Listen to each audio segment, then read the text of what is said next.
Programming your 1999-2009 Ford Mustang key fob is a simple process you can do yourself. These Mustangs utilize Ford's passive anti-theft system, PATS, requiring the key fob's transponder to sync with the vehicle's immobilizer. All you'll need is your Mustang, the key fob you want to program, and your ignition key.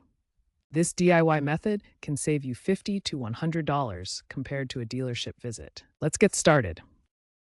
Ensure your Mustang is off, all doors are closed, and you have your ignition key. Replace the fob battery if it's weak to avoid sync failures.